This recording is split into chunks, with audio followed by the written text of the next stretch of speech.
Are your ulcerative colitis symptoms proving difficult to manage?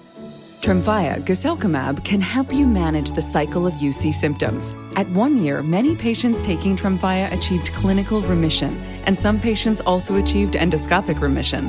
Individual results may vary. Tremfya is a prescription medicine used to treat adults with moderately to severely active ulcerative colitis. Serious allergic reactions and increased risk of infections may occur. Before treatment, your doctor should check you for infections and TB. Tell your doctor if you have an infection, flu-like symptoms, or if you need a vaccine. Ask your doctor if Tremfya can help you manage the cycle of UC symptoms. Call 1-800-526-7736 to learn more or visit tremfyaradio.com. Hello, I am Kristen Russo. And I am Jenny Owen Youngs. We are the hosts of Buffering the Vampire Slayer once more with Spoilers, a rewatch podcast covering all 144 episodes of, you guessed it, Buffy the Vampire Slayer. We are here to humbly invite you to join us for our 5th Buffy prom, which, if you can believe it, we are hosting at the actual Sunnydale High School. That's right.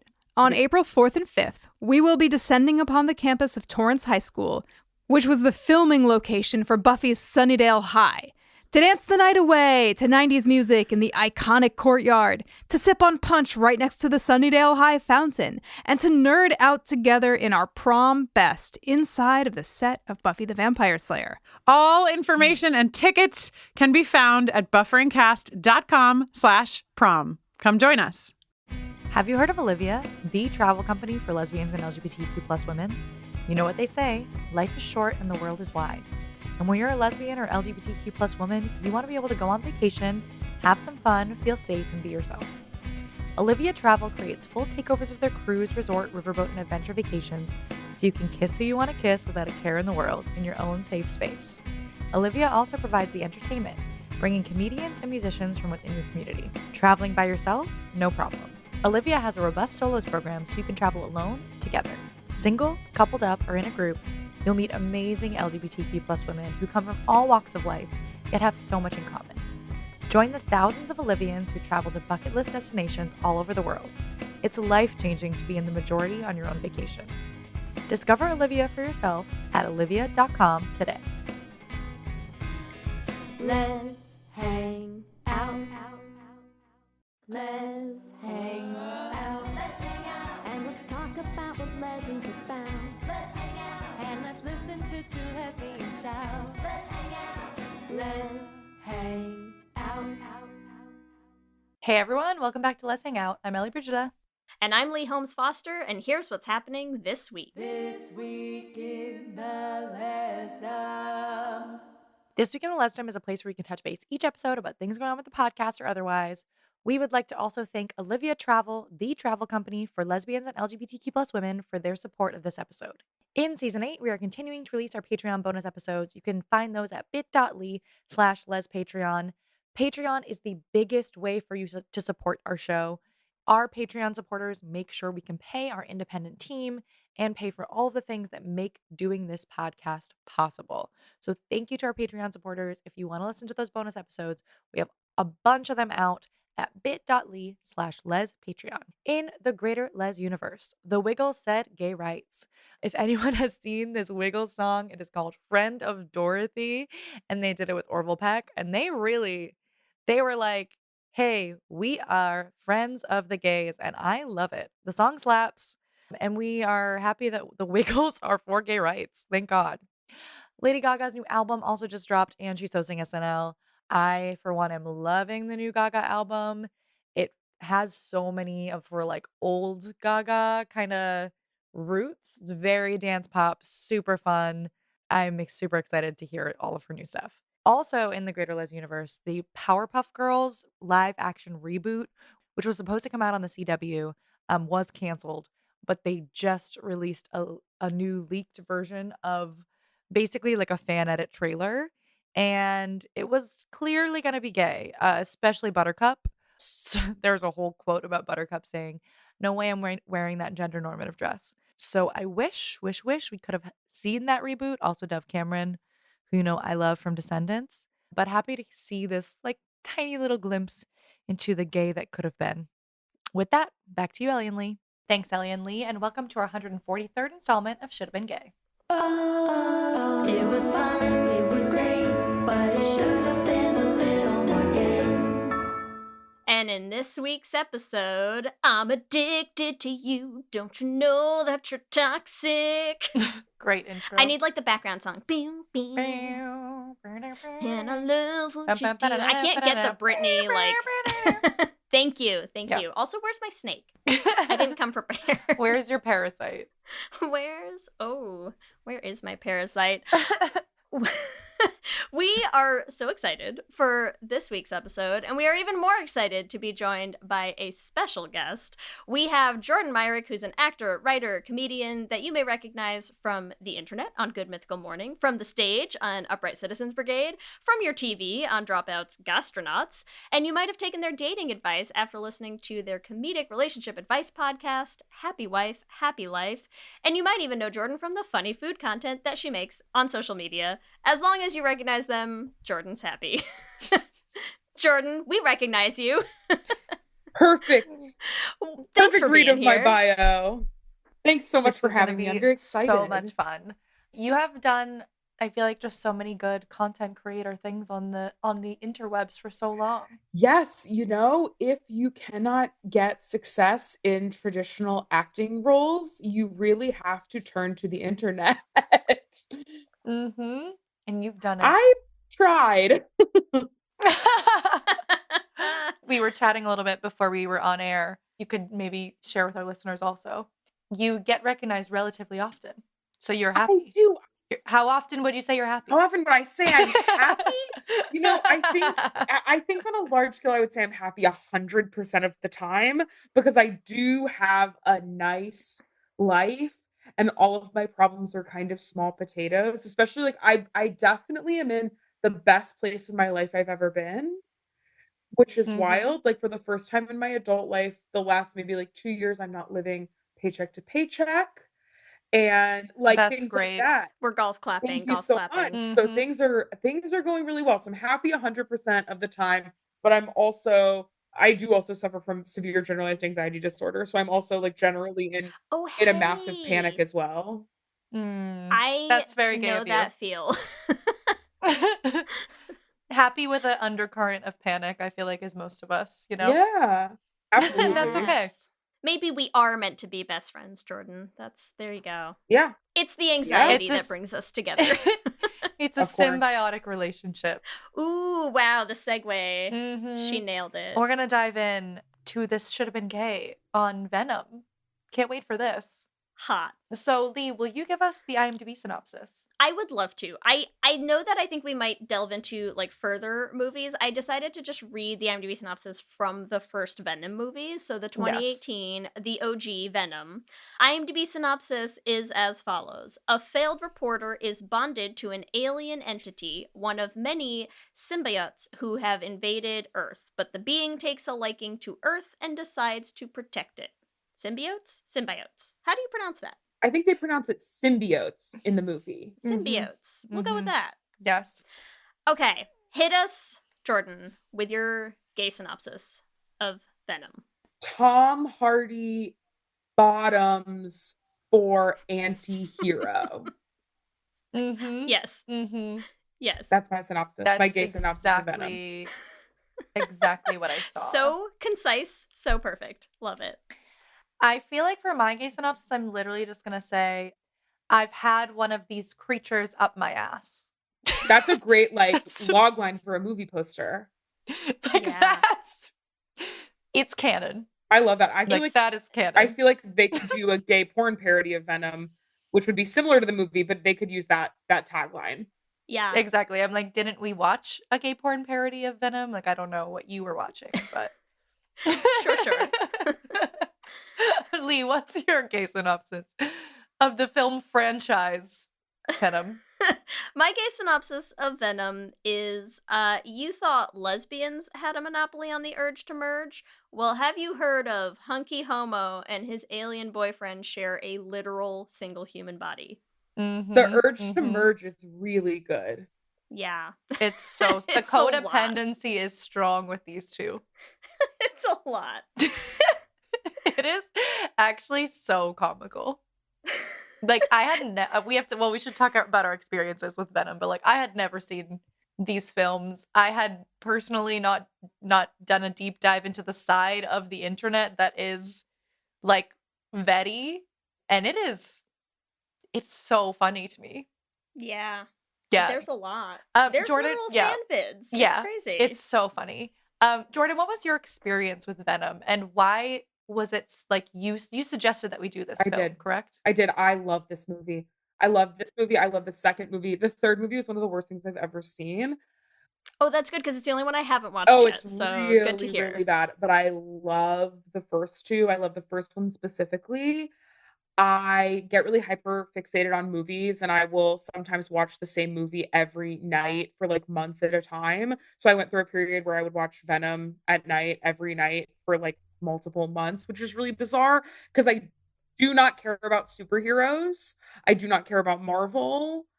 Mm-hmm. It's not really like part of my world or lore. That world, there's no, urge to merge, to use the phrase, with me in superhero movies. But something about this I just really connected with. I love Tom Hardy. I am a lesbian, but something about him I'm very, very drawn to. He's very masculine, but also has like an extremely approachable energy. I also, for some reason, get the vibe that he would be nice to me despite knowing that we would not have sex, which I think a lot of men, once they think that they can't have sex with you, even if they never could, right? Like, there are so many men that I think would be nice to like supermodels, and it's like, you can't have sex with a supermodel, you're an ugly idiot. But I think that, like, I think he's someone that would like really value friendship with Yeah. a non-binary person, a queer person, a woman that he's not in a relationship with. I don't know. I just get like really good vibes from him. It's the accent, isn't it? He's got like a charming accent in real life. I don't even think it's just the accent though, because I eat it up in everything. Like I just saw him in the Bike Riders this past year. He has a totally different accent. It's just like he has this energy. I think one thing that I find is that he's so comfortable appearing in his sexuality, in his masculinity, that I think sometimes lesbians and men like that will sync up because neither one of them are seeking the approval of men. I think you get, Yeah, like how we get along so well with gay Wow. men, right? Like similar levels of, just like this can work because no one's looking for that here. Sure. Yeah, I think sometimes with like Yeah. very masculine straight men, I'm like, you're so comfortable. No, not even masculine, but very confident, very comfortable. Like true confidence, not put on confidence. I'm like, this is great. You are not seeking the approval of other men, which I think so many straight men are. I am not seeking the approval of men because I have a full-blown wife. It's great. It's a match made in heaven. Wow.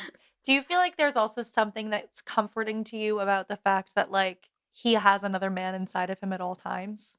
It's so interesting that you asked that because ultimately, my feet to the fire, I would say that Venom is non-binary. I would say that Venom is genderless. Yes, that is valid. So Yes. I think that like I'm like Venom is like, You identify with Venom. yeah, Venom. You're like, I want to top Tom Hardy. Ultimately, is I think what we're getting at. If we're I going think, by yeah, my I think that's synopsis exactly and then where we're going. what we're breaking Yeah. down. I think we found it. No, you're so Incredible. right. You're so right about the genderlessness of Venom. There's so much we will unpack that in the Should've Been Gay of it.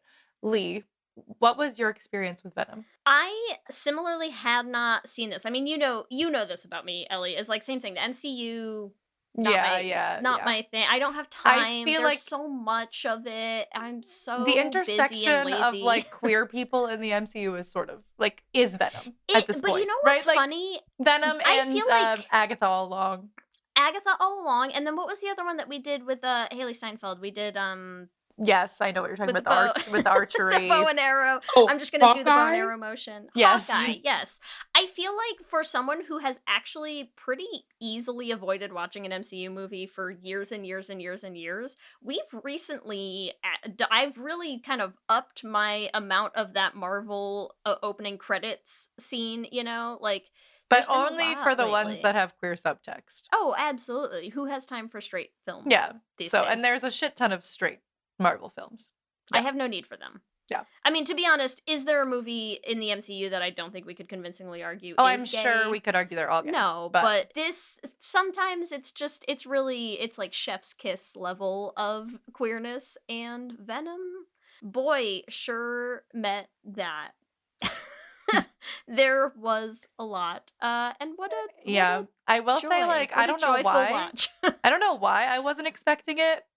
Like, I was just like, Venom, I don't know why that would be gay. And then I started watching it and I was like, wait, Yeah. what the fuck? Well, and you know what's funny is, like, so as much as I don't have time for the MCU, like, film, all of that, I did grow up reading a ton of Spider-Man, Venom comics and stuff like that. That's fun. Yeah, like, my brother was actually kind of into all the comic stuff. I used to read, and, you know, I think we had, like, a Venom figurine and, like, little Spider-Man things. Like, my brother was super into Venom. Did you read the gay Venom? Because there are some gay Venom comic book things that happen. No, I think that would have been after. Jordan, after do my you know about the comic book gayness of Venom? I don't know anything about comic books at all. You've never seen one. I've never seen one. I've heard tales. Explain They them to seem me. lovely. But yes, I don't know anything about this. I do know about the fan fiction, like the writing and the videos and stuff, but the comic books, I'm in the dark about that. Mhm. Well, I only know some of it because I basically, like, I watched the first Venom movie. I could not get through the second and third, so I'm excited for the second. I just didn't have time. So I went on TikTok and just put in Venom gay, and I just kept scrolling. Yes. And that was a delight. And there's also one specific person who's so obsessed. Actually, I should figure out what their handle is. Yeah, let's give credit. Because it's Danielle Silverstone. Probably 90% of the Venom fanfic videos, or like, it's just her talking about how Venom is gay. Okay. Love that. Bless her heart. But she was describing stuff that happened in the comics. Like, in the comics, Venom and Eddie have children with Annie.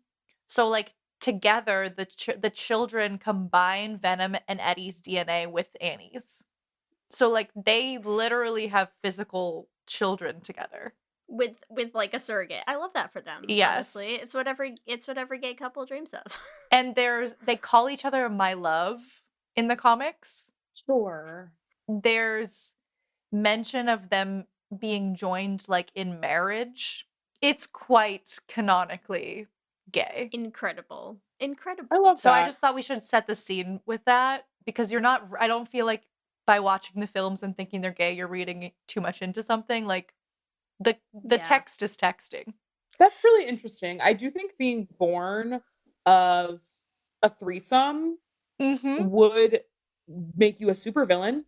I think that would really could potentially be a villain origin story. Yeah. Oh, for sure. Like, my dad, you have well, actually, you have like 3 parents to have issues with. Yeah. No way. And one of them is like an insane murderous alien. Triple parent blob. trauma. But also, like, Yeah. you don't want to think about your parents, like, making a love or, like, absolutely going to Pound Town to have you. Like, you just want to think about, like, one time they had, like, medically necessary sex and that was it. But, like, through a sheet. I mean, 3 people are never having medically necessary sex, right? Mm-hmm. So I'm like, if you're born of a threesome, you know, like, it was some there was shit. oral involved in your being born, and you just don't want to think about that. And I think that would make you a villain, which I think fits into the Marvel universe. So I'd like to know about their kid, and are they a supervillain because of that? Someone tell me. I'm not gonna look it up. I bet you. Yeah, I can't. I couldn't tell you. Yeah. I didn't dive that deep. No, into find it, me on but the if there internet are if you're any- listening to this and Yeah, DM me please and let me us know. Yes, please. Listen, I feel like we got here so fast in Too this fast. episode. To the And to the I know, I love three-way. that I for don't mean. us. I don't. I thought that we didn't get there fast It's enough. great. It's great. I do want to ask though, how, if you have no like interest in the MCU, whatever, how do you end up becoming like the huge, like, watching the Venom film and having that become like a safe, happy place? Is it just because Tom Hardy was in it? I just think I thought it would be bad, but I was like, you know what? Tom Hardy's in it, and I will watch any movie. I try to see every movie. I love watching movies. I go to the theater 3 times a week. I'm always watching movies at home. Wow. I was like, great, let's just like throw it on. I'm sure I was probably unloading the dishwasher or something. I was actually like, wait, The dialogue for Venom and Tom Hardy, both very funny, very enjoyable, Yeah. like nice rapport between this CGI blob and this adult man. And I thought it just was like fun and like easy to watch. It's also like kind of nasty and kind of upsetting a little bit, which I like. I'm a big horror freak. And so I thought that felt fun. Also, I think Michelle Williams' wig in the movie is like one of the worst things I've ever seen. And I'm so bad. really drawn to that. I think to have such a large budget from such a huge production company and have a white woman wearing a blonde wig that's the worst hairpiece I've ever seen is really Yeah. intriguing to me. They really spent that budget on the Venom CGI and had nothing left. It's like the TikTok towel hair on Michelle Williams Absolutely, the whole time. 100%. Yeah. God, Michelle Williams. I do find it to be so comical. Like it's so camp. Yeah. Like the fact that Venom calls Eddie a pussy at some point, genius. Yeah. It's all just, and it's so, like, I don't know, everything about it, it's just a good vibe. I know that's a weird way to describe a movie, but it's just like, it's entertaining, it's fun, there's action, but it's also heartfelt, but only a little bit, which is all I really want. I think it's good. I think it's nice. What do you think is so gay about this film? I think two men having a non-violent interaction is gay. Always. Okay, who do you consider to be those two? Because are we talking I about understand Venom what you're saying as non-binary? So I think Venom is non-binary, but upon first glance, right? Like initially I think the movie is gay because I think you're seeing both Venom and Tom Hardy as male, right? So initially I'm like, just upon first glance, like standing back looking at it without doing any analysis, I'm just like, two men being friends is gay. Right? We all know that. That's kind of like the truth of the world. That's why a lot of men don't have a singular friend because it's too gay. It's so gay. It feels too gay to them. They're like, I can't have like an intimate relationship with another man, which is the dumbest thing I've ever heard in my life. It's gay in like a normal way. So relax. And then upon closer glance, I do think that like ultimately what's happening is like Tom Hardy is the only person hearing this voice from a genderless alien from space that is having Tom Hardy grapple with what is right, what is wrong, who he is, who he loves, what he's going to do with the rest of his life. And he's the only one that can hear it. It's essentially just an internal monologue that makes him question everything he's ever known. And sort of by the end of the film, he kind of like finds himself and kills a worse man. No, the worst man. Let's be honest. I guess. I don't know. I don't know how many bad men are in this universe, so I guess I can't qualify him as the worst one. The worst. Yeah. Listen, all I'm saying is there's one movie where the bad guy is essentially Elon Musk, and there's one movie where the bad guy is like an insane psychopathic serial killer who wants to murder every single person around him. And Elon's on the scale worst. of which one of those is the worst?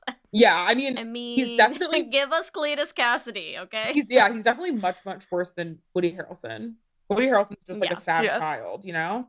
Yes. Yeah, you really feel for him in a way that you just don't for Carlton Drake. That's all. Yeah, absolutely. Not at all. Yeah, no, he sucks.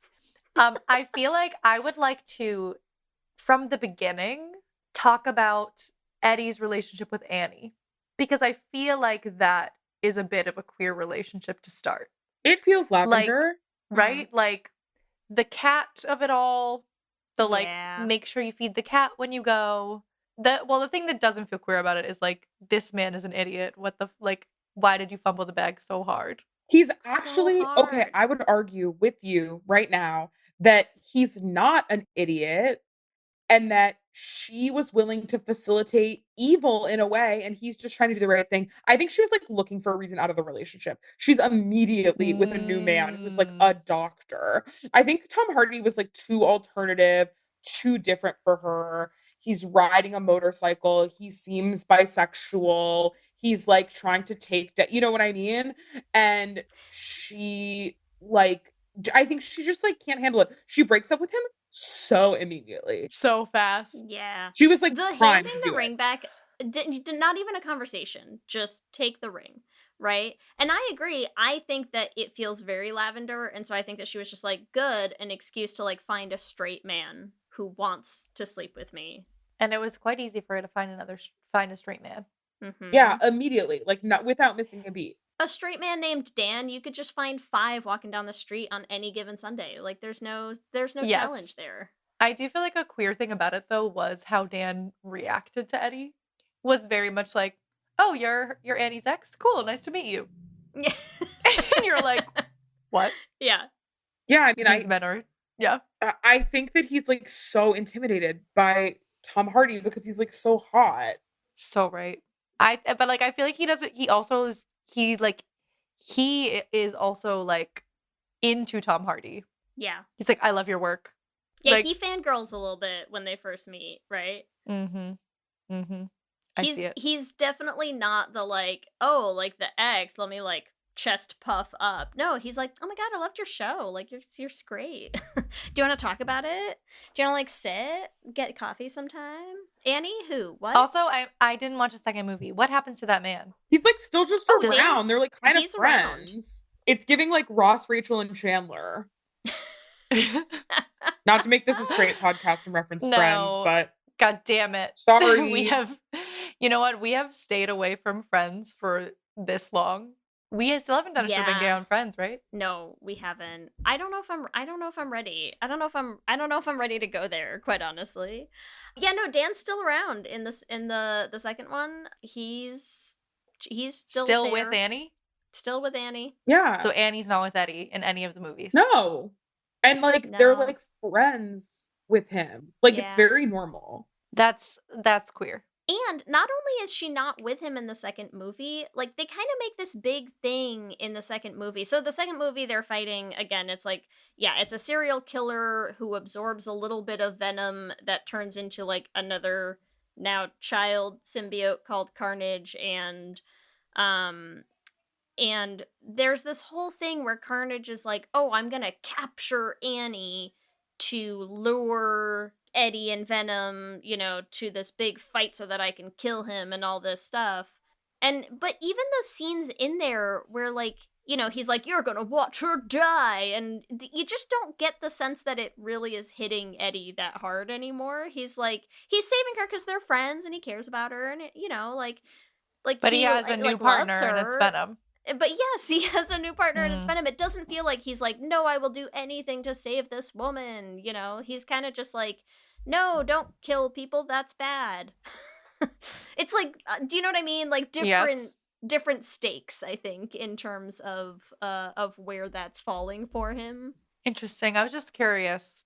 Because I fully thought Dan was gonna die, honestly, and I was waiting for like that to be the thing where they're like, "Oh, we're gonna like bring the romance back in." They didn't. No, they all survive. Annie leaves with Dan. And I love was that. like, okay. I think Dan's one of the best characters in the movie. It's like such like a normal man where I'm like, once again, I'm like, whoa, I would love to meet like more men like this. Just kind of like extremely normal and not weird in any way. He's just so normal. Do you feel like those And men not can only threatened. exist in films because they're fake?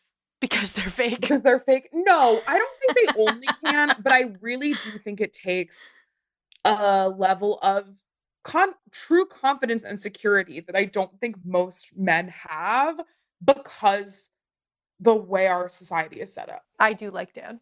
Also, I feel like the whole point of Venom, like Venom needs to find a good host, right? And we've like gone through this whole like, I feel like there's like a dating element of it where it's like these little aliens keep trying to like find the right body. I mean, yeah, it literally is like find someone you're compatible with for the rest of forever as both of you slowly kill each other.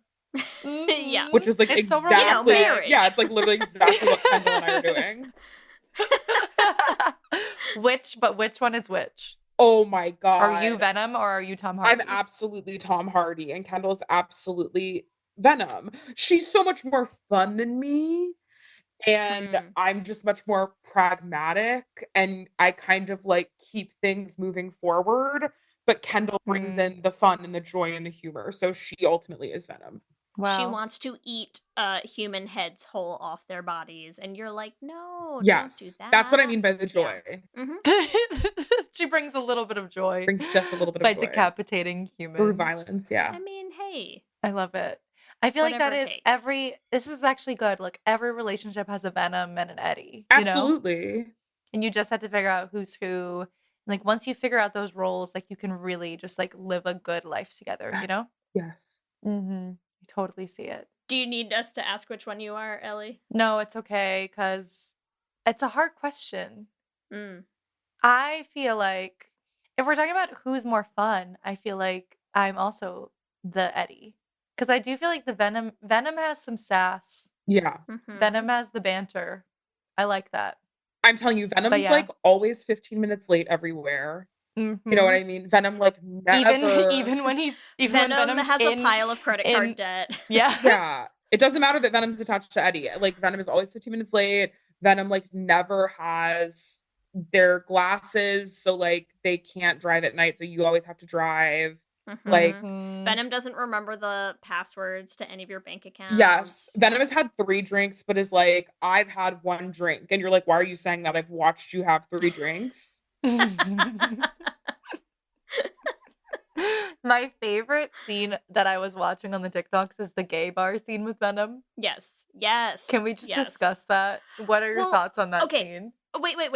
But before we dive into the gay bar scene, I feel like I want to give you like a super quick recap of some of like the big gay highlights from the second movie too, Ellie. Please.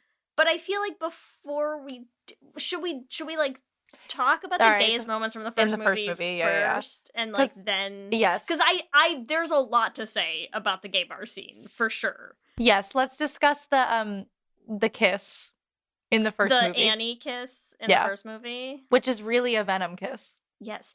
Okay. Sorry, I'm so sorry to do this, but like, was anyone else? I know you weren't, Ellie. Jordan, did you happen to be a Xena gay back in the day? I wasn't, unfortunately. I think I'm Okay. that was like just slightly before my time. Okay. So here's the thing. As a Xena gay, anyone who watched Xena already knows where I'm going with this. Xena at the time really was like pushing hard for like what can we get past, like what can we get on TV, right? In a show that is clearly supposed to be a relationship between Xena and her sidekick Gabrielle, but which they could not show you. And the most famous time that they like clearly tried to sneak this in is there's an episode where Xena basically dies, but her soul hasn't moved on yet. Soul gets trapped in the body of a man that is their friend, Autolycus. And she can like puppet Autolycus's body around, right? And they keep doing these scenes where it's like sometimes you're watching Autolycus do stuff and sometimes you're watching like Xena, like the actress Lucy Lawless, do stuff, but you know it's in Autolycus's body. And then there's this very famous scene where it is Gabrielle and it is Xena, and they're sort of showing them in this like ethereal nighttime cloudy sky background scene, and she's like, don't go Xena, and Xena's like, I'll always love you, and they lean in, and then you watch Gabrielle fully make out with Autolycus as an actor, okay? Mm-hmm. That gets past TV censorship because she's only kissing the man, even though everyone it's not knows. Yes. unclear what's happening there. This scene where Venom Annie walks out of the woods and they passionately suck face, and I was just like, it's happening again. Yeah. It's like I'm watching it happen again. What are we doing here? I'm like, I know what this is. I've seen these tricks before, okay? It's the same thing. That tongue also. It's the same thing. Yeah. Same scene. That's a gay tongue. I'll say it. I'll be brave and I'll say it. That's a gay tongue. That's a gay That is tongue. a gay tongue. Sorry. Yeah. Well, and also I think this gives more credit to your non-binary gender fluid thesis, which is like, okay, when Venom is inside of Annie, Venom is like taking a very womanly form. Mm-hmm. And then when Venom is in Eddie, looks quite different. Yeah. You know what's funny though? Venom doesn't always. He infects other people in the second movie that are women, and he does not always take the voluptuous frame that he does. He's trying stuff out. Flirting. trying stuff out, and I get it, He's and I've been there. experimenting. I really, because I He was honestly, like, my "Do I read like of it, these boobs?" yeah, Yeah. my read of it was fully that he was like, maybe Eddie will want me more if I seem feminine, and then realizes that that's not necessary. Yeah, Because that's like their first kiss. I think it's just like I also feel like it's a little bit of like flirting and being like, I can give you this or I can give you that. Like I think it's a little cheeky. I can be Mhm. whatever you need me to be, Eddie. Yeah, Yeah. It's a little role play. that's what I think. Mm-hmm. Okay, let's take a quick break, come back, and walk Ellie through a little bit more of the second movie soon, too. Have you heard of Olivia, the travel company for lesbians and LGBTQ plus women? You know what they say, life is short and the world is wide. And when you're a lesbian or LGBTQ plus woman, you want to be able to go on vacation, have some fun, feel safe, and be yourself. Olivia Travel creates full takeovers of their cruise, resort, riverboat, and adventure vacations so you can kiss who you want to kiss without a care in the world in your own safe space. Olivia also provides the entertainment, bringing comedians and musicians from within your community. Traveling by yourself? No problem. Olivia has a robust solos program so you can travel alone, together. Single, coupled up, or in a group, you'll meet amazing LGBTQ plus women who come from all walks of life, yet have so much in common. Join the thousands of Olivians who travel to bucket list destinations all over the world. It's life-changing to be in the majority on your own vacation. Discover Olivia for yourself at olivia.com today. Lez Hang Out. This episode is brought to you by Progressive Insurance. Do you ever find yourself playing the budgeting game? Shifting a little money here, a little there, and hoping it all works out? Well, with the Name Your Price tool from Progressive, you can be a better budgeter and potentially lower your insurance bill too. You tell Progressive what you want to pay for car insurance, and they'll help you find options within your budget. Try it today at progressive.com. Progressive Casualty Insurance Company and Affiliates. Price and coverage match limited by state law. Not available in all states. There are many ways to entice a potential new customer with flashy branding and calculated marketing strategies. But at the end of the day, the success of a business comes down to the ability to close the sale. And for businesses like Thrive Cosmetics, Allbirds, or Skims, it's what goes on behind the scenes, making selling, and for shoppers, buying, simple that makes the difference. For them and for millions of businesses, that difference is made with Shopify. Businesses that want to grow, grow with Shopify. Because if your goal is growth, your commerce platform better be ready to sell wherever your customers are scrolling or strolling. And Shopify will make sure you're ready. On the web, in your store, in their feed, and everywhere in between. Nobody does selling better than Shopify. And with Shop Pay, they boost conversions up to 50%, meaning way less carts going abandoned and way more sales going. It's no wonder Shopify is home of the #1 checkout on the planet. Upgrade your business and get the same checkout Allbirds uses. Sign up for your $1 per month trial period at shopify.com/realm, all lowercase. Go to shopify.com/realm to upgrade your selling today. That's shopify.com/realm.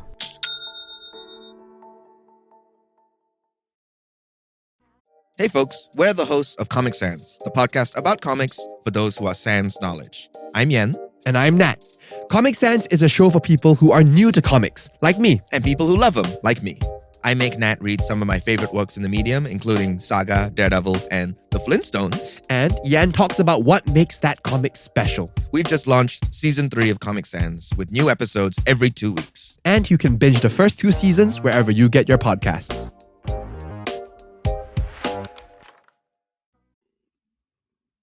I'm Ann Foster, host of the feminist women's history comedy podcast, Vulgar History, and every week I share the saga of a woman from history whose story you probably didn't already know and you will never forget after you hear it. Sometimes we re-examine well-known people like Cleopatra or Pocahontas, sharing the truth behind their legends. Sometimes we look at the scandalous women you'll never find in a history textbook.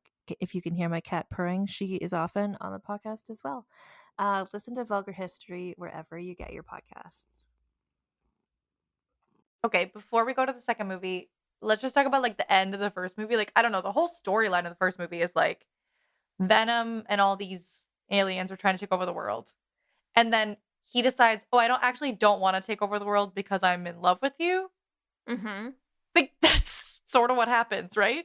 He's like, why don't you want to take over the world anymore? And he's like, because of you, Eddie. Because he just wants to settle down. Because you think you want a Mhm. crazy party lifestyle, and then you meet the right person, and then you just want to settle down. You just want to watch TV together on a Sunday night. Exactly. You're like, maybe I don't want to blow up Earth. Maybe I just want to be married. Absolutely. And once again, Exactly. been there.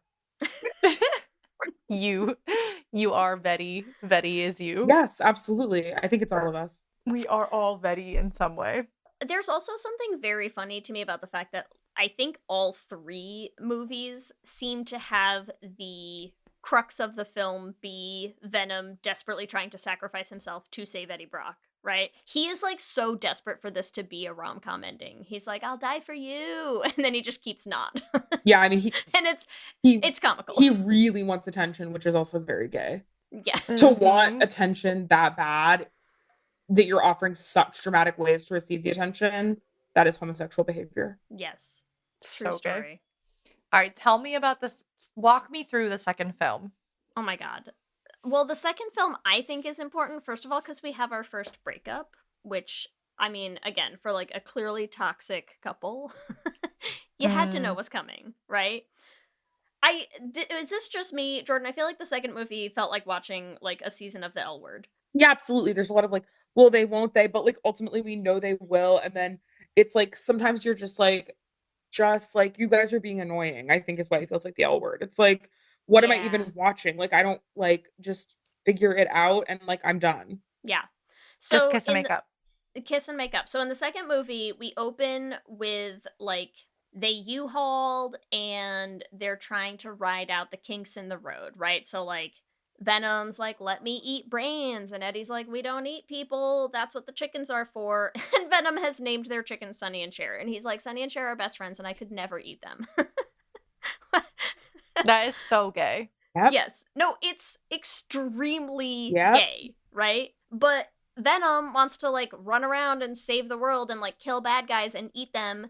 And Eddie's like, no, like we're just gonna stay home and have a quiet life and like write our little articles and it's gonna be fine. And so they have a fight and literally break up in a scene where Venom is throwing Eddie around the apartment and then also screaming like, well then get out, and like throwing all of Eddie's stuff out the window of their apartment. And like even in describing it, like it feels like I'm making it sound gayer than it was, but I'm not.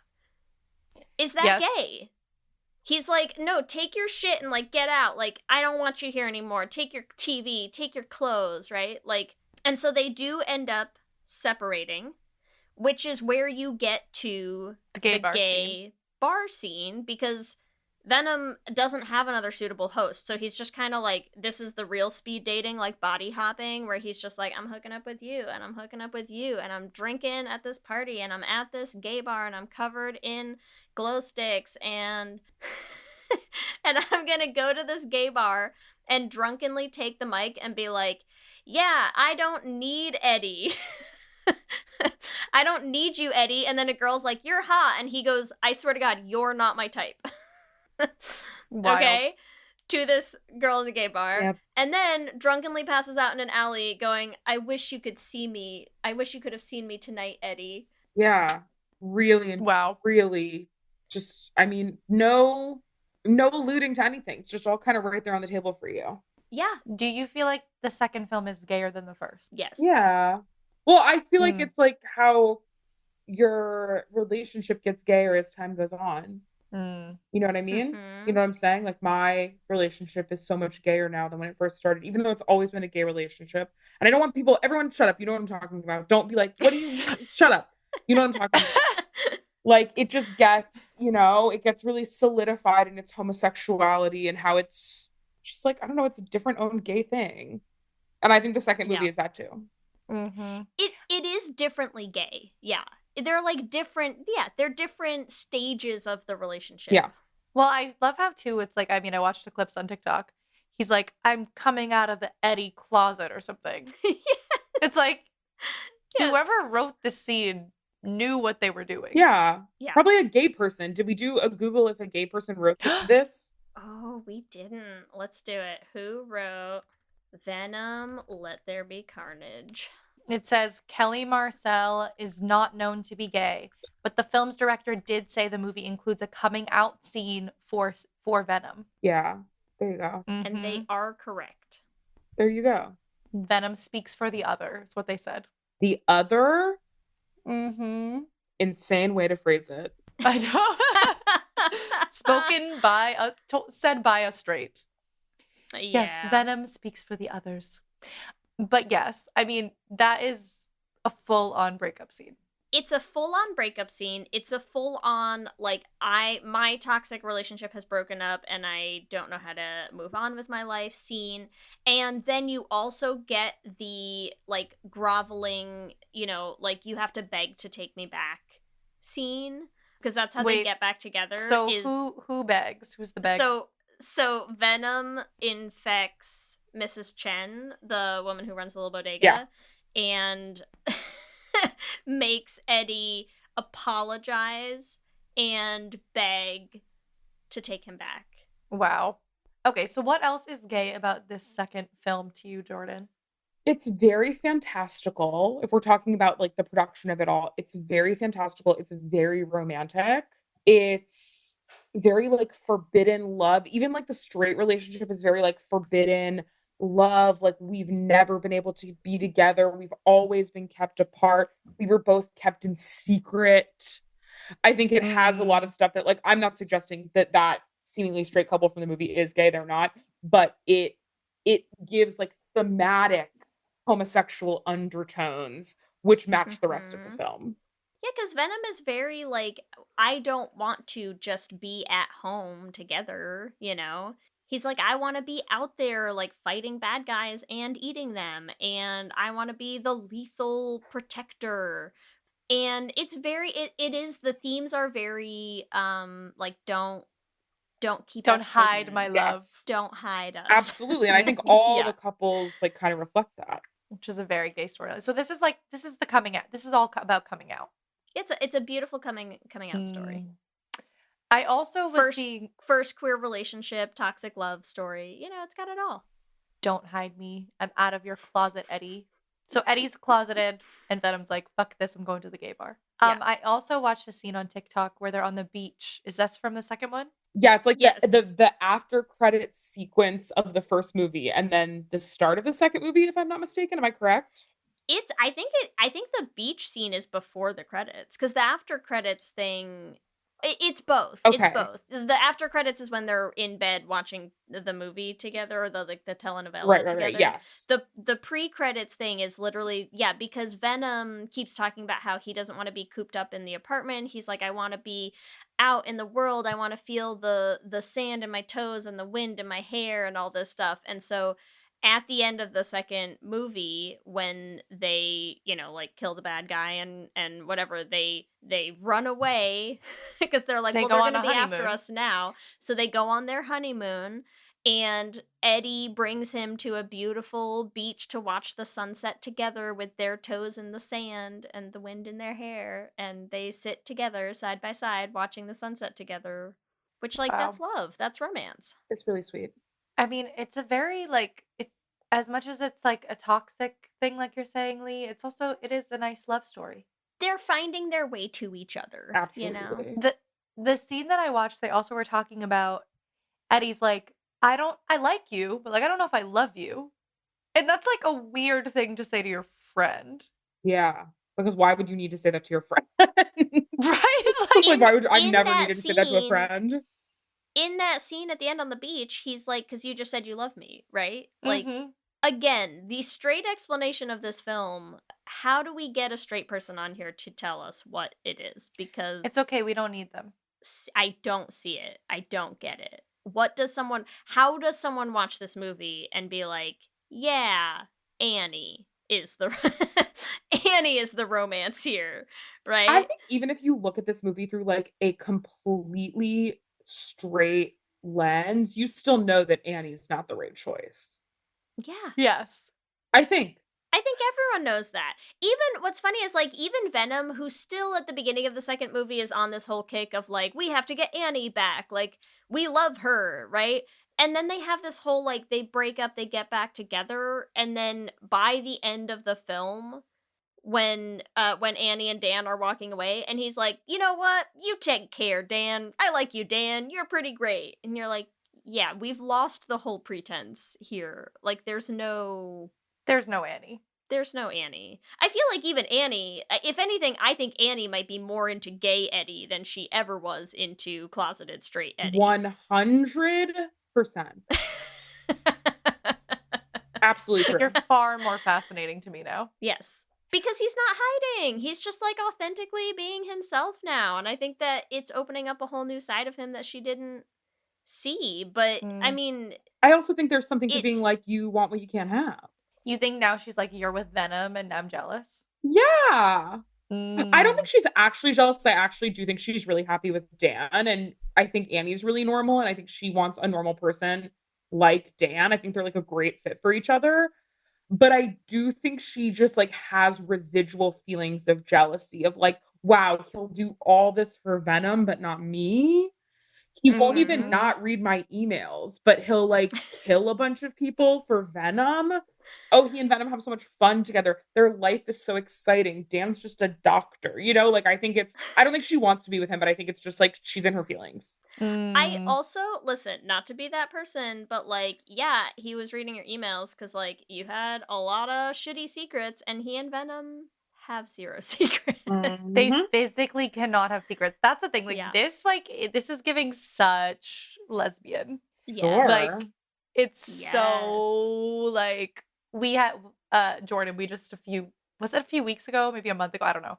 But we had an episode specifically called The Urge to Merge, where we talked about, like, when you're in a relationship, a queer relationship, and you're just like, I must tell you everything about my life. Like, you're going to, like, watch me pee. We're going to go to the gyno together. Like, there's nothing we don't do together. Yeah.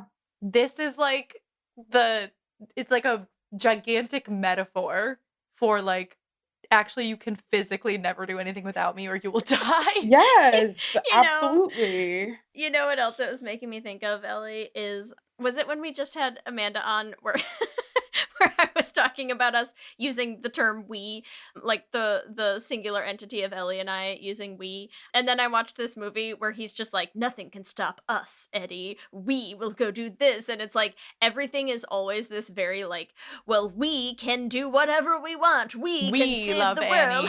We love Annie. Yeah, they're a unit. Yeah, it's very that. It did make me laugh after having just had that conversation.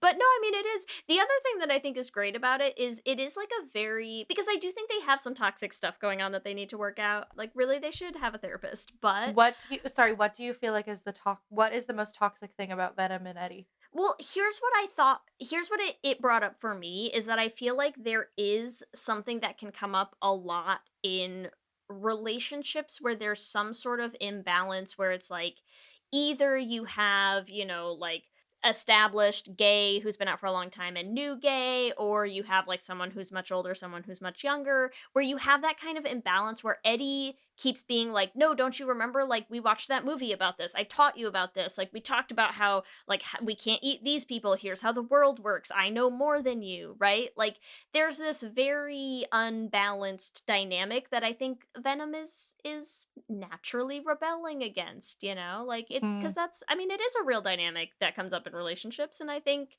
whether one of you is an alien blob or not, you know, like, that can be difficult to navigate. Absolutely. What do you feel like, Jordan, do you feel like Venom and Eddie are toxic? No. Sorry. I don't. They're perfect. And that maybe is controversial. I think they love each other and I think they support each other and I think they make each other better. And I think, like, what is toxic about them? They have an argument and they take some time and then they get back together and things are better. That's not toxic. Okay, wait. They have an argument where they fully destroy an entire apartment. That's a metaphor. By slamming each That's other. That's a metaphor. That's a metaphor. That's an emotional metaphor. That's not that. Yes, if two people really got in a fight like that, but it's once again like that's Eddie wrestling with his demons. Sure. I'll give it that. I will say I think the breakup and the like get out and then going on a bender and like I mean I don't think their whole relationship is toxic overall. I think they have some steps to where they're working out the things of their relationship. They're just figuring out how to work smoothly. Yes. I'm with you on they're made for each other. I'm not gonna fight you there. They are physically made for each other. I think it would, yeah. Biologically. I think it would be toxic if it was all the time, but we only see it happen once. Do you know what I mean? Like if they were constantly like doing this kind of thing, I think it would be bad, but it happens once. And I feel like everybody has one bad fight, one bad moment. Once again, you shouldn't be like beating each other up, but like Venom's an alien from space, so none of this is real. But like, you know what I mean? Like, and he never actually lets him get hurt, right? No. Yeah, neither one of them actually physically get hurt. They both just hurt each other's feelings. So it's like, yeah, I think that, but then after that, in the second movie and also in the third movie, like their interactions are much healthier. So I think it's like they have one fight and then they improve. And I don't think that's toxic. Sorry. They worked through it. I think they grow. Yeah.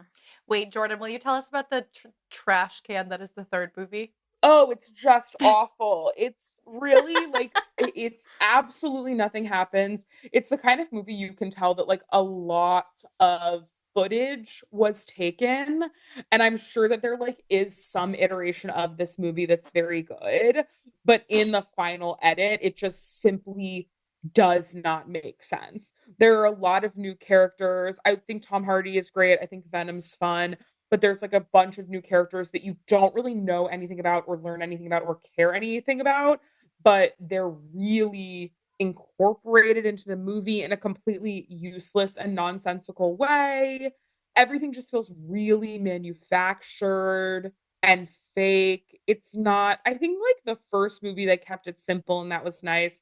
The second movie, they blew it out a little bit more, but it made sense. And I think for this one, they were like, let's try a bunch of really fantastical things, but I'm like, it has to be grounded in something. But I mean, really, the issue is there's so many characters that you're like, who is that, and why am I supposed to care about them? Yeah, it felt because the thing is, I did try to read the synopsis because I knew I wasn't gonna have time to watch the third one, and even just trying to read the synopsis, I felt like to me it already just trying to read like the first paragraph was already just like, oh, we're in the MCU now. Like, there's all sorts of other shit going on. And, like, Doctor Strange did a spell, and now they're on this alternate Earth universe. And I was just like, I'm over it already. Yeah, it's just like... I'm already done. Too much, but really in the edit, I mean, there are characters where I'm like, there's one character that, like, people kind of consistently, like, exchange a knowing glance with, but then we never, ever learn anything about that character. And I think there's even a thing of being like, hey, cool pin. And she's like, oh, this Christmas tree pin? My mom sent it to me.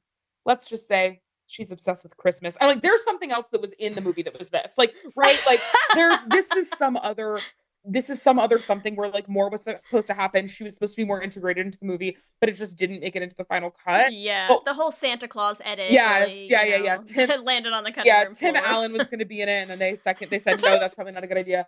But it just like really doesn't make sense, unfortunately. And that's sad because it was the last movie I was really amped for a good one. And ultimately, all it has to be is like the two of them bantering and then like huge fight scenes.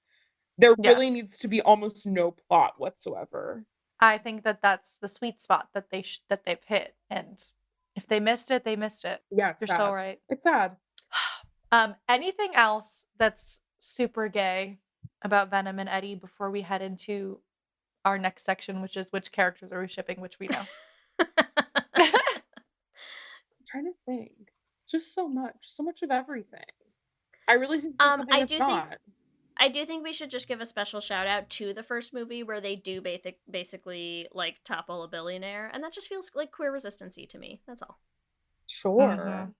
And yes, honorable mention to a few lines. I know I had mentioned one in the beginning, the creature up my ass. There's also another thing where Venom literally says to Eddie, you're a bottom feeder. Yeah. There's a really big pause. That's so funny. He would know, wouldn't he? Somebody gay wrote this movie or like a gay person did joke bump ups on this or something. Like there's somebody did punch ups that like is a homosexual, and I would like to speak to them. Yeah, please, please, please, please. I also feel like this is the kind of thing where like they saw on social media that people were like, the gays were loving Venom, the first one. And they were like, what can we do to give the gays what they want in the second one? Give them a little something. Also, honorable mention to Venom saying, on my planet, I was a loser like you. That's flirting. And I'm, Yeah, that's gay. That's how and that's gays hook gay up. flirting. That's flirting. That's it. You said you give relationship advice, right? Yeah, that's like, flirting. If you need to flirt with other queer people, just call them a loser. Yeah, I'm not saying you shouldn't do that, but that's ultimately like probably what you will do.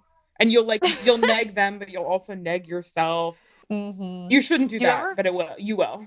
Do you ever feel like you do your best to give the relationship advice and the person you're giving it to, like, you know they're not going to do it? Yeah, of course, because people will write in questions to us and they'll be like, my boyfriend keeps cheating on me. And that's like the line of the email. And then we open it and the body will be like, my boyfriend's cheated on me 12 times. Oh my God. Every time he tells me he's going to do better, but then I find out that he cheats on me again. I do know that he really loves me and we have a great time when we're together. He's an amateur astrologer. He doesn't have a job. Right now, I am supporting... I pay for our apartment. Yes, I am supporting the two of us, and he won't stop crashing my car. How do we make it work? And I'm like, make it work. Make him work. Get a restraining order. Like, what are you talking about? That's so crazy. But some people really do, like... Some people want to be in a bad relationship. And I'm saying that as someone who formally has been that person. I never intended to be this way, but like starting at a very young age, I almost exclusively dated people that like really were unwell. And then I found myself being like, oh, I guess this is my thing. And consciously or unconsciously just kind of attaching myself to people that like loved me but didn't like me, or liked me but didn't love me, and like we should not have been in the relationship. And like, I mean, I dated men for a long time, just like fully doesn't make sense, like, but it was just, you know, I was just like, I'm addicted to the drama, which I don't think of myself as a person like that in general. I'm not like that with my friends or anything like that, but yeah, I like loved to like take care and like fix someone, and then it was so like tumultuous. So yeah. Everybody either knows that person or has been that person. Like it is a real thing. Yeah. Yes, I've gotten out of it, so I feel blessed, and I think you too can get out of it. But you have to, honestly, kind of like addiction, you have to like hit your own rock bottom and be like, okay, I'm actively making a change by my own accord. I'm deciding to do it to really make the change. No one can make you change. No podcast is gonna save you if you won't save yourself. As much as I want to, I'm here to tell you what you need to hear, and hopefully you'll hear it enough times that you will eventually make the change. But yeah, sometimes we do get an email where I can just tell, or they'll be like, my girlfriend and I love each other. We are in a lesbian relationship. She wants to open up the relationship because she wants to have sex with her best friend. That makes me feel weird. Am I being too controlling? And I'm like, no. Ultimately, like, your girlfriend probably has already cheated on you, so you should cut it and run. Girl, run. You should cut it and run. Yeah, run fast, run far. Yeah. And no good. And the emails just keep coming. And sometimes they're looking for reasonable advice. Sometimes people know they're wrong and just need to be told they're wrong, you know? But we're here to provide whatever people need. Who are we shipping, Ellie? Okay, obviously, I mean, do we even need to do every single person? I'm like, it's Venom and Eddie. Like, there's no other option for me. Yeah. Are there other ships in this film? I mean, I know you didn't watch the second, but I think Cletus had a thing for Eddie too. Really? His whole thing at the end, he's like, I just wanted you to be my friend. That's sad. I guess you're right. I think, well, I'm shipping Annie and Dan, obviously. Of course. Love it. And I also like the relationship between Cletus and his girlfriend. I think that, once again, like, they both had a lot of separate trauma that they needed to work through. But I think they could have been a cute couple, maybe if they broke up and like took some time apart and then came back together. And like stopped being psychopaths who killed everyone. Yes. They could kill together. Yeah, I'm not talking about the effect That's- that they have on others. I'm just talking about the effect they have on each other. Each other. Okay, sure.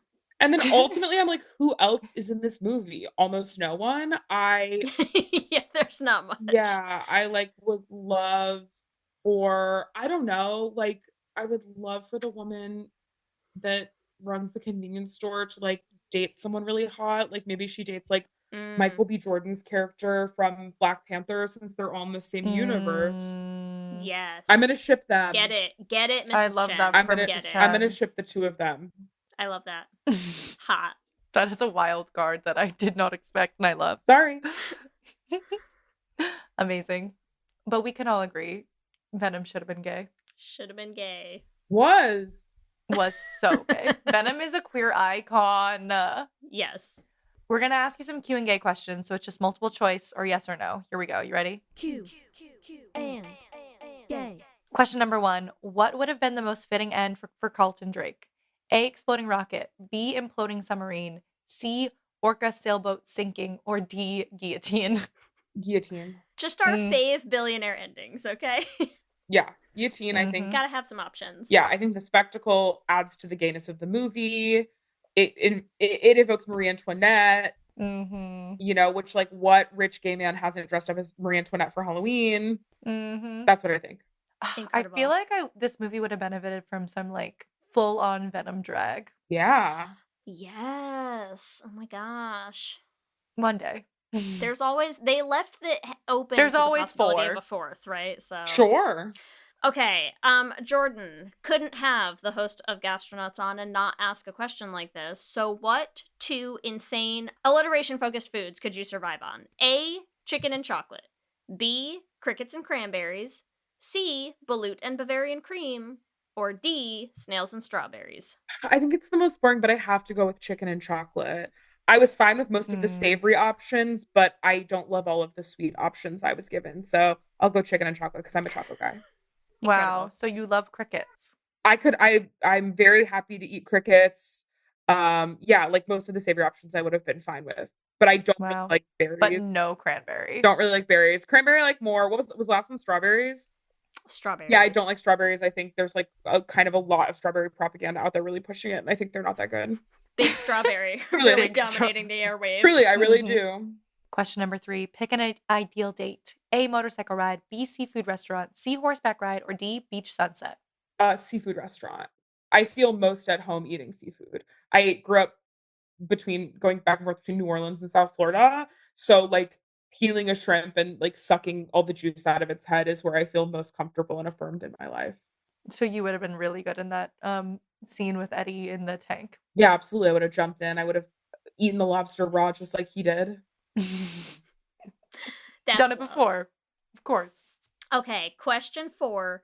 How close do you want to be with your partner? A. Share a bed. B. Share clothes. C. Share a toothbrush. Or D. Share a single human body. I would share a single human body with Kendall. I think we could both benefit from it. I think it would teach us both patience, and we also love to be together. So I think it would be like sweet, but also we would grow. Just like Venom Love and that. Eddie. Yeah. I feel like the speed with which you answered that means that your relationship is going to last a very long time. Thank you so much. I really do feel very lucky. I really genuinely like Kendall. It's beautiful. It's a beautiful thing to be gay and want to share a single human body. Yes. All right, question number 5. Who simps harder, Eddie or Venom? Eddie, because I think Venom is living out loud more.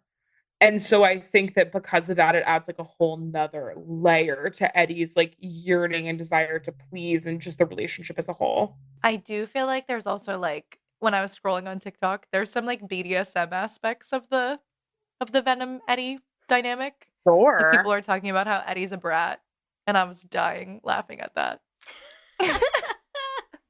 Yes. I do feel like their flirtation is quite role play. Yeah. Well, Jordan, thank you so much for hanging out with us and talking about Venom, queer icon. Thank you so much for having me. I really never thought I would get to talk about this movie anywhere because most people don't want to talk to me about it. So I'm really thrilled. I don't know why does that happen to you? They're wrong. Okay, I'll tell them. I really appreciate it. This has been so fun. And I really hope Tom Hardy listens to this and reaches out. He will. We're going to we'll send it to his put people. that out. Yeah, we're gonna put that in the inverse for you. Let our listeners know, Jordan, where can they find you on all the social medias? Where can they find all of the many, many things that you are doing out in the world? Incredible. You can find me on almost every single social media platform at JORDANMYR1CK. It's my name with a 1 in the last name instead of an I because my full name was taken. And you can watch me on Gastronauts on Dropout. It is a comedy TV streaming service. It's incredible. There's so many good shows on it. Also a lot of queer stuff. If you're interested, go check it out. I host a comedy cooking competition show that's very fun and silly where chefs cook for comedians who come up with crazy challenges. You can also see me on Good Mythical Morning. I've done all kinds of stuff. I'm really on the internet. So find me on the internet, sync up, let's connect, and then let your dad know about me if he's a movie producer. Love it. This is your big break. I think it is. I'm feeling it. This is the moment. Oh, thank you so much. This is so fun. Thanks for having me. Let me hear you say hip, hip, hip, hip, hip, we're gay. We love hearing from you and building community, so we want to shout out some of our favorite things each episode.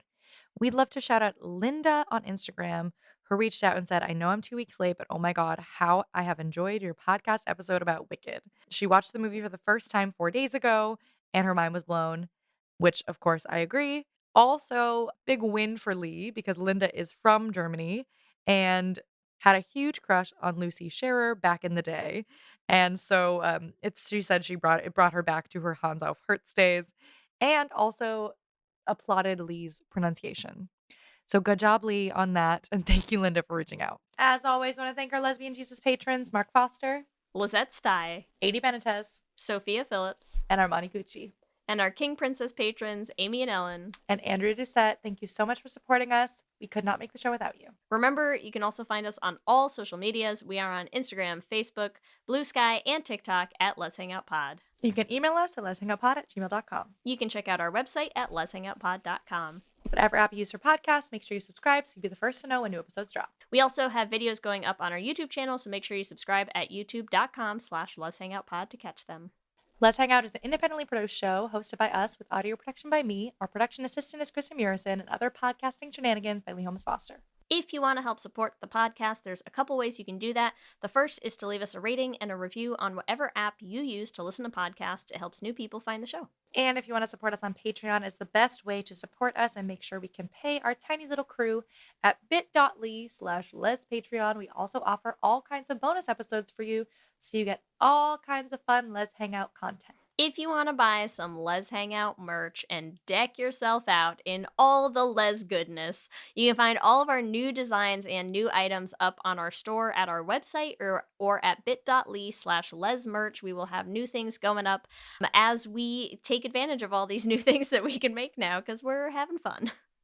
And remember, we have a queer production company making queer podcast musicals with guaranteed happy endings. You can find everywhere at $1beanprod. And you can check out our website at dollarbeanproductions.com. You can listen to all the episodes of our first show, The Flame, on any podcasting app, and our second show, Journey to the Heart, also on any podcasting app. And if you want to help support us in making more musicals, you can join our Patreon at bit.ly/dollarbeanpatreon. If you want to follow us individually, you can follow me on all the social medias at Ellie Brigida. You can find me on Instagram, TikTok, and Blue Sky at LSH Foster. With that, I'm Ellie. And I'm Leigh. And let's hang out again soon. Let's hang out.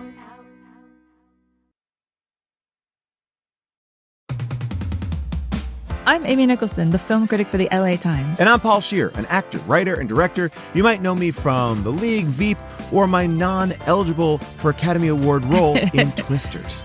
We love movies, and we come at them from different perspectives.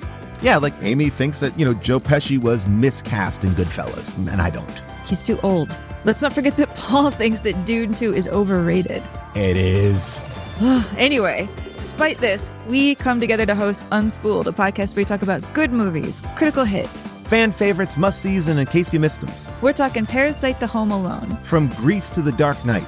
We've done deep dives on popcorn flicks. We've talked about why Independence Day deserves a second look. And we've talked about horror movies, some that you've never even heard of, like Ganja and Hess. So if you love movies like we do, come along on our cinematic adventure. Listen to Unspooled wherever you get your podcasts. And don't forget to hit the follow button.